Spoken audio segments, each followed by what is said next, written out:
Okay, my mic is on and working, so I stumbled upon this video called Police Archive. Apparently, it's supposed to be VHS. Alright, that's them.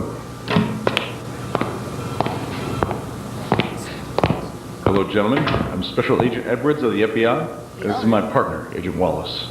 Glad to meet you two. I'm Detective William Bradley. I'm in charge of this investigation, and this is the Police Sergeant David Miller. Please, take a seat. Oh, David.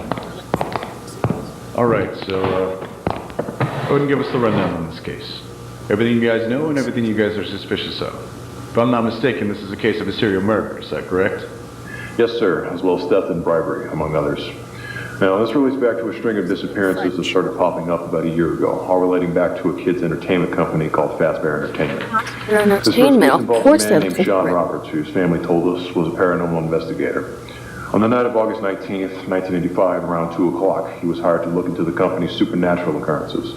However, his family reported that same morning that he hadn't come home and has been missing ever since.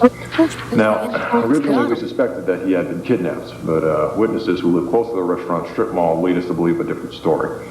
They reported hearing a loud gunshot, some recognized it as a shotgun blast, that came from the parking lot during the night.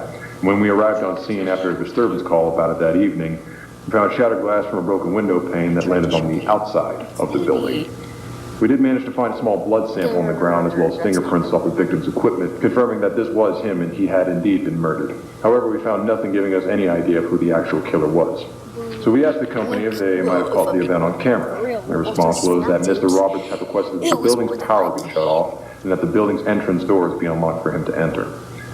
So, with the prospect of literally anybody being able to enter the building at any time, nobody could exactly prove that the company itself was involved, so we eventually just passed this case off as some crack job who stumbled on the unlocked door, figured he'd try to score himself a payday by robbing the place, saw Mr. Roberts approaching the building, and then shot him through the window to ensure no witnesses. Afterwards, he spent the rest of the time before we got there doing the best to clean up after himself. And then another case came up, about a few months after that, on March 15th, 1986. The family of a mechanic for After Robotics, their LLC sister company, filed a report about their missing son, Matthew Walker. Again, we arrived at the restaurant and found no tangible evidence of a crime that was committed, so the second time we asked if the company had any idea about this event, or again, had maybe caught it on camera. Again, they said no, and when they looked back at the camera footage, it cuts off about the time that it could have happened, so they inferred then maybe that their building power had randomly shut off. So again, nobody at the time could prove they were responsible for his disappearances, but I think we both know lightning doesn't strike in the same place twice. So we kept a closer eye on him this time. Finally, the smoking gun case that told us something fishy was going on was the disappearance of Jacob Carter, who was a new hire for the company and reported missing after he didn't come back for his first night shift on October 29th, 1986.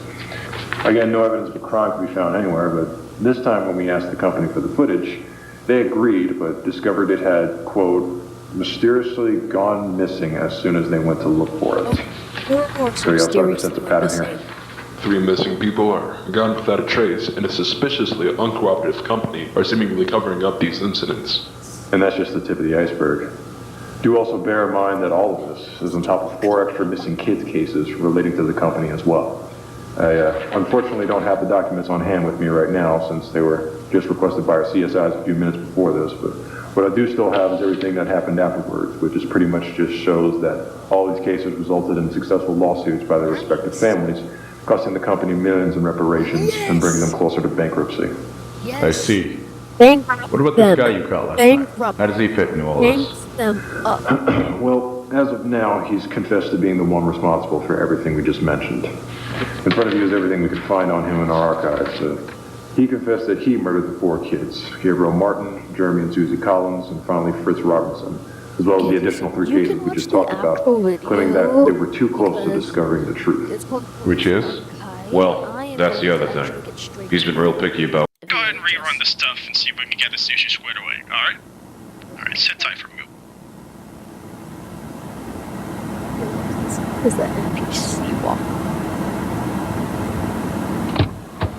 You might follow this in for me. I'm going to take care of the registration out here so I can keep an eye on them.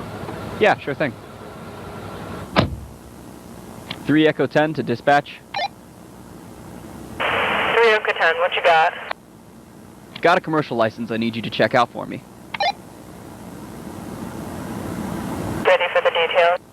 License number is going to be 126-26679. That's 126-26679. First name Oscar, last name Master. M-A-S-T-E-R. He's a 34-year-old white male with short brownish black hair. Over. I'm not coming up with anything. Can I get a 10-9 on the number? 126-26679. I got no one listed under that name. See? Is it expired? Negative, dispatch. License says it'll expire in 92. Roger. It might be a false ID. Description sounds familiar. Okay, so I will react to this in a little bit, probably same day. Same day, yes. So, in the comments, remind me, we left off at 10:47. Okay? Because I have to go. So, I don't know. Just tell me other videos to react to. Okay, bye.